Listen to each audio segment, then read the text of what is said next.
कृष्ण कृष्ण कृष्ण कृष्ण कृष्ण कृष्ण कृष्ण कृष्ण। इस नाम की इतनी महिमा है कि बस एक बार ये नाम याद कर लो, दुख कितना भी भारी हो पल भर में भाग जाता है। आज जो प्रसंग आपको सुनाने जा रहा हूं, ये प्रसंग आंखें बंद करके सुनिएगा। बड़ा ही अद्भुत प्रसंग है। साक्षात भगवान श्री कृष्ण के दर्शन हो जाएंगे आपको उनकी अनुभूति हो जाएगी। ध्यान से सुनिएगा, मन लगा के सुनिएगा। हरे कृष्ण दोस्तों, मैं हूं अनुज शर्मा। करौली में काले खां रहते थे। काले खां का काम था मदन मोहन के मंदिर के बाहर झाड़ू लगाना। झाड़ू इसलिए लगाते थे क्योंकि यही उनकी रोजी रोटी थी। तो झाड़ू लगाते थे और झाड़ू लगाते लगाते कभी कभार एक झलक मिल जाती थी मदन मोहन की। धीरे धीरे मन लगने लगा, मदन मोहन को देखने का मन करने लगा। हमारे ठाकुर हैं ही ऐसे, जो देखता है बस देखता रह जाता है। तो काले खां खड़े हो जाते, देखने लग जाते। जब भी थोड़ी सी भीड़ हटती तो देखते मदन मोहन को। उनका नाम ही मोहन है, मन को मोह लेते हैं वो। अब ये रोज का काम हो गया था।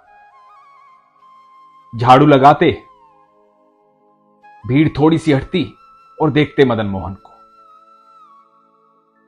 मदन मोहन मन में रहने लगे थे। अब हुआ यूं कि सुबह की मंगल आरती से लेकर के संध्या आरती तक वहीं इंतजार करने लगे। ठाकुर को देखते रहते थे। जब भी मौका लगता ठाकुर को देखते थे। जब भी मौका लगता ठाकुर के दर्शन कर लेते थे। वहीं मंदिर के बाहर रहने लगे। मंदिर के अंदर जाने की अनुमति नहीं थी, क्योंकि जन्म से मुसलमान थे, दूसरे धर्म के थे, संकोच भी था। लेकिन ठाकुर तो ठाकुर है। ठाकुर पूरे जगत के मालिक हैं। इसीलिए जगन्नाथ बोला जाता है। सारी सृष्टि उन्हीं की है, अनंत ब्रह्मांड के मालिक है, सब उन्हीं के हैं। उनकी नजर में ना कोई धर्म है, ना कोई जाति है, ना पाति है। कोई भिन्न है ही नहीं, कोई अलग है ही नहीं, क्योंकि वो अनंत ब्रह्मांड के निर्माता है, सब उन्हीं का है। तो काले खां भी उन्हीं के हुए। तो काले खां भगवान को देखते थे, दर्शन करते थे, बड़ा आनंद महसूस करते थे। धीरे धीरे घर देर से जाने लगे। जब देर से जाने लगे तो बीवी से झगड़ा होने लगा। पत्नी ने कहा कि कहां रह जाते हो सारे दिन, सुबह झाड़ू लगाने जाते हो, वहीं रह जाते हो। काले खां अपने आनंद की बात बताते थे। मदन मोहन के मंदिर में ठाकुर जी को देखा। वो मोर पंखधारी जो है ना, वो अद्भुत है। जो देखता है देखता रह जाता है। मेरा मन बस उन्हें देखने का करता है। पत्नी इस बात पर झगड़ा करती, बोलती काफिर हो गए हो तुम। धीरे धीरे बात उनके समाज में फैलने लगी। उनके रिश्तेदारों को भी पता लगने लगा।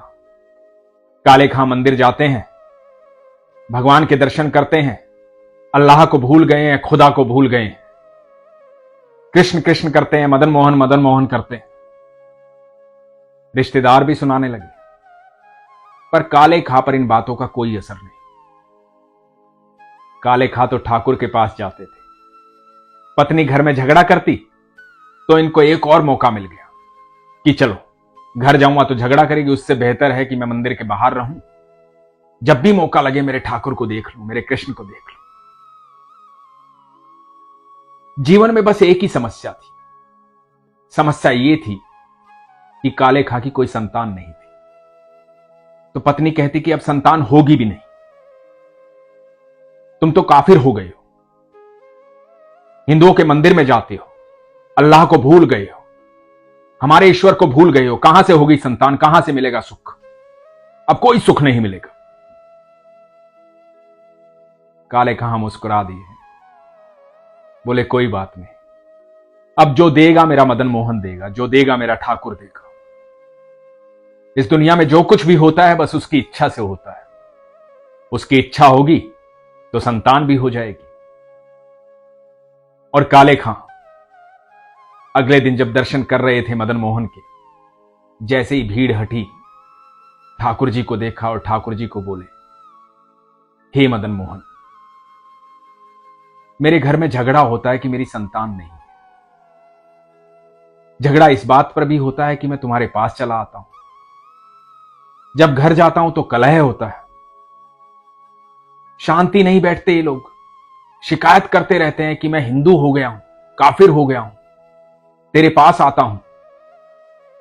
मेरे लिए ना सही, लेकिन घर में शांति के लिए, इनकी इच्छा के लिए एक संतान दे दे। काले खां ने ठाकुर जी से एक संतान मांगी। कहा कि परिवार वाले शांत हो जाएंगे, रिश्तेदार मुझे सुनाएंगे नहीं, इसलिए एक संतान दे दे। और ईश्वर तो ईश्वर है, अनंत ब्रह्मांड में वो कुछ भी कर सकते हैं, जो हम कल्पना भी नहीं कर सकते वो भी वो कर सकते हैं, क्योंकि वो परमेश्वर है। 1 महीने बाद काले खां की पत्नी प्रेग्नेंट हुई। अब काले खां ने कहा कि देखा, मैंने कहा था ना, मेरे मदन मोहन की जो इच्छा होगी वही होगा। तो रिश्तेदार कहने लगे कि ऐसा कुछ नहीं है, यह अल्लाह की देन है, ऊपर वाले की देन है, तुम्हारे मदन मोहन ने कुछ नहीं किया है। तो काले खां मुस्कुरा दिए, कोई बात नहीं, तुम्हारी इच्छा थी संतान होगी तो संतान हो जाएगी। मेरी नजर में तो ये मेरे मदन मोहन की कृपा है। और काले खां के यहां एक बेटे ने जन्म लिया। काले खां प्रतिदिन वैसे ही मंदिर जाते, झाड़ू लगाते, भगवान के दर्शन करते, भगवान से अपनी मन की बातें कहते। दर्शन में इतना मन लग जाता, सारा दिन वहीं बिता देते। कोई कुछ कहता तो मुस्कुरा देते, कोई गुस्सा करता तो मुस्कुरा देते। बस भजन करते, दर्शन करते, यही थी दिनचर्या। धीरे धीरे समय बीतने लगा। बेटा 8 साल का हो गया। बेटे के भीतर वही संस्कार थे काले खां वाले। वो भी जन्माष्टमी मनाता, दही हांडी करता, भगवान कृष्ण के भजन करता, मदन मोहन के दर्शन करता, भगवान को जानता था। और काले खां ये जानते थे कि ये और कोई नहीं, ये मेरे मदन मोहन की कृपा है, ये मेरा मोहन ही है। काले खां मदन मोहन का आशीर्वाद उसे मानते थे। एक दिन हुआ यूं, जब बेटा 8 साल का हुआ तो अपने मित्रों के साथ नदी पर खेलने गया और वहां एक सांप ने उसे डस लिया। काले खां उस समय ठाकुर जी के दर्शन कर रहे थे, भगवान से बातें कर रहे थे। पत्नी को पता लगा, पत्नी चिल्लाती हुई मंदिर पहुंची। भगवान की श्रृंगार आरती चल रही थी। काले खां भगवान को देख रहे थे। पत्नी ने चिल्लाते चिल्लाते कहा कि बेटे को सांप ने डस लिया है, चलो यहां से, क्या कर रहे हो यहां, चलो यहां से। लेकिन काले खां ने ध्यान ही नहीं दिया। काले खां की आंखें तो सिर्फ मदन मोहन को देख रही थी। जब आप ठाकुर जी को देखते हैं तो देखते रह जाते हैं, बाकी कुछ दिखाई नहीं देता है। ये पूरा संसार दिखाई नहीं देता है। जो ठाकुर को देख लेता है उसे कुछ देखने की आवश्यकता भी नहीं होती है। काले खां भी कुछ नहीं देख रहे थे, बस ठाकुर को देख रहे थे, मदन मोहन को देख रहे थे।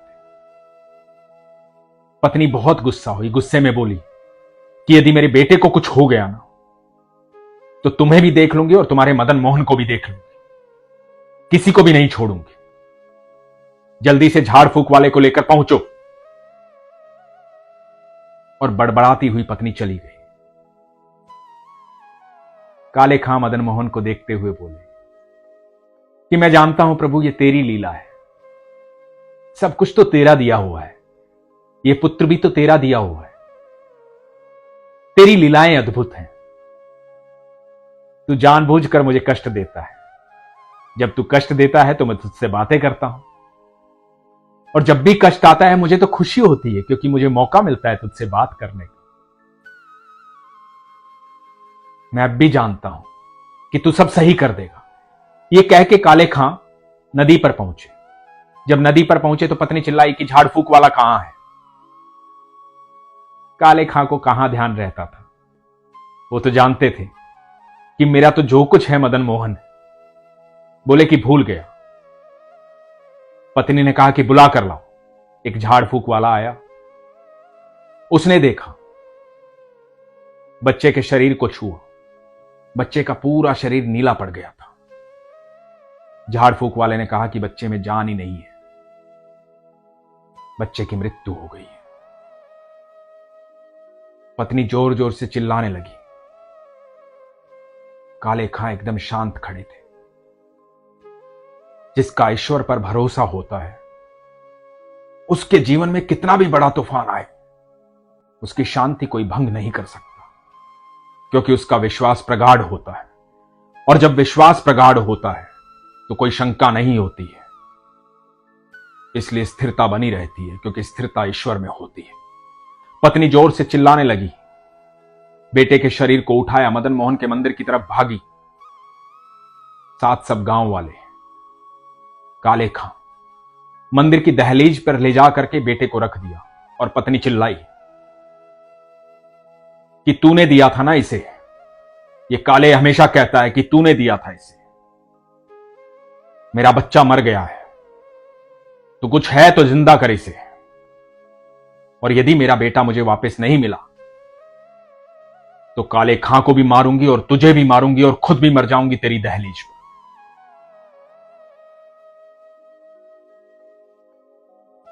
काले खां स्तब्ध थे, भगवान को देख रहे थे, ठाकुर जी को देख रहे थे।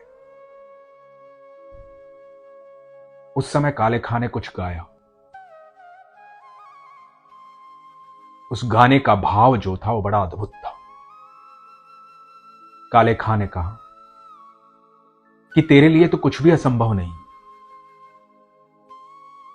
मैं तो तेरा साधारण सा भक्त हूं, तू तो कुछ भी कर सकता है। ये पुत्र भी तेरा दिया हुआ है। यदि तू हिंदुओं का देवता है तो मेरा तुझ पर कोई दावा नहीं, लेकिन सब कहते हैं तू जगन्नाथ है, पूरे जगत का नाथ है, पूरी सृष्टि का निर्माता है, अनंत ब्रह्मांड का मालिक है। यदि तू जगन्नाथ है तो मेरी प्रार्थना सुन, मेरे बच्चे को जीवित कर। और ये कह के काले खां रोने लगे। काले खां की आंखों का अश्रु बेटे के शरीर पर गिरा। दहलीज पर लेटा हुआ बेटा, पूरा शरीर नीला पड़ा हुआ था। जैसे ही अश्रु शरीर पर गिरा, शरीर का रंग बदलने लगा। बच्चे की आंखें खुली, बच्चा उठा। काले खां की पत्नी खुशी से झूम उठी, मेरा बच्चा जीवित हो गया। काले खां ने देखा कि बच्चा जीवित हो गया। बच्चे ने आंखें खोली और आंखें खोलकर क्या बोलता है कि वो कहां गया, कहां गया वो? काले खां ने पूछा, कौन? अब्बा मेरे पास खड़ा था वो। सर पे मोर पंख था, मोटी मोटी आंखें थी, सांवले रंग का, यही खड़ा था मेरे पास। मेरे गले में हाथ डाले, मेरे सर पर स्पर्श किया, मेरे मुंह पर स्पर्श किया। यही खड़ा था, वो मेरा दोस्त है। कहां गया वो? अभी यही खड़ा था, कहां गया वो? सारी भीड़ स्तब्ध रह गई। काले खां तो जानते थे वो कोई और नहीं, मेरा मदन मोहन है, मेरा ठाकुर है, मेरा कृष्ण है। यही है भक्ति की शक्ति। कृष्ण कृष्ण कृष्ण कृष्ण कृष्ण कृष्ण कृष्ण कृष्ण।